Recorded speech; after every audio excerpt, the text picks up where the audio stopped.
Dodge Stratus with a New York license plate. Brittany is from New York. She'd gone on this vacation without her parents' permission in South Carolina and had not been seen since this video of her walking inside of a hotel in Myrtle Beach. So right now the search had been called off for her after many friends and family members went to South Carolina to search desperately for her. Her parents also went on the popular show, the Dr. Phil Show, pleading for any information on this young girl's disappearance. But right now police are investigating a possible, again stressing possible, sighting of Brittany Drexel. We'll keep you up to date on this breaking news here on MSNBC. In the meantime, I'm going to send it over to the news desk where Contessa Brewer has an interview with Governor Mark Sanford. Contessa. Yeah, Tamara, the GOP is presenting Tea Party 2.0, billed as a sequel to last month's Tax Day Tea Parties held in several U.S. cities. Except this time around, you're not going to see any pictures like this one. The whole thing being held online. Texas Governor Rick Perry and South Carolina Governor Mark Sanford are leading the effort, and Governor Sanford is with me live now.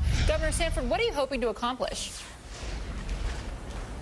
I'm hoping to, I guess, accomplish two things. One is to listen to much of that energy, much of that sentiment that was expressed at the Tea Parties across the country here a month back.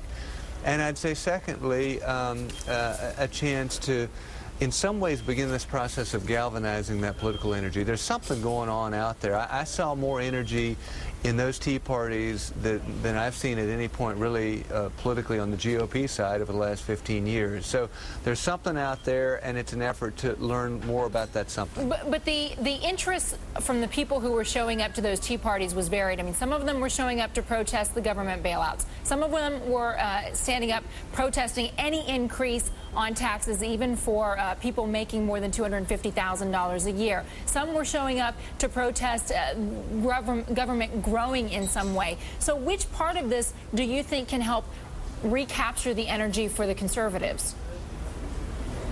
Well, I mean, I would say the two things that you're alluding to really are, in essence, major structural beams to what has historically grown the Republican Party and built the conservative movement. And those have been the idea of lower taxes and less government.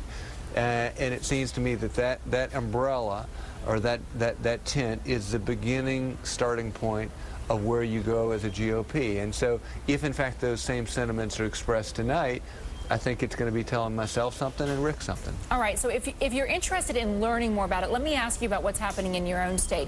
You're getting a real fight from your state legislature on the fact that there are hundreds of millions of dollars in federal government money that you have decided to block, or you haven't exactly decided what to do with. The legislature, as I understand it, has threatened to take this all the way to your state Supreme Court. Why wouldn't you want that money? If that money's getting spent anyway, why not spend it in South Carolina? Well, the debate is more subtle than that. It's about how does it get spent. We've certified the funds, so the funds will indeed come here to South Carolina, but we haven't requested them because our point has been we ought to take that money, in this case $700 million, and use it to paying down debt rather than increasing government spending. And the reason we think that that's so important is if we don't do that, we're not going to make reforms that are essential to making South Carolina more competitive for the 21st century, and we're not going to do something about a fairly significant debt hole that South Carolina has created for itself. We're fourth in the nation in what we allocate to paying down interest as opposed to paying for teachers or health care. Governor so it's Sanford, a fight about reform versus paying down debt. Your partner in this Tea Party 2.0, Governor Rick Perry of Texas, has suggested that Texas could secede from the union if it still disagrees so much with the route the federal government is taking. Would you support that? Would you follow his lead? I think his comment was taken out of context. No, we've tried that once. It didn't work out so well in South Carolina. That's no charge I want to lead. Governor Sanford, always a pleasure having you here. Thank you, sir. My pleasure. Coming up, more on Nancy Pelosi's bombshell statement on torture, accusing the CIA of lying to her in its briefings.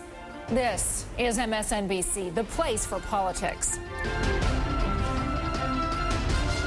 The classic flavors of Tuscany. Inspiration for Fancy Feast Elegant Medley's Tuscany entrees. Restaurant-inspired dishes with long-grain rice and garden greens. Is it love or is it Fancy Feast? Hi, Jay Bush and Duke here with grilled steak, chicken, and chops. And Bush's baked beans? I'm not serving baked beans. What? That's not Jay. Get him! Who are you? I'm Jay. I'm serving Bush's grilled beans instead. Just like baked beans are great with hot dogs and burgers.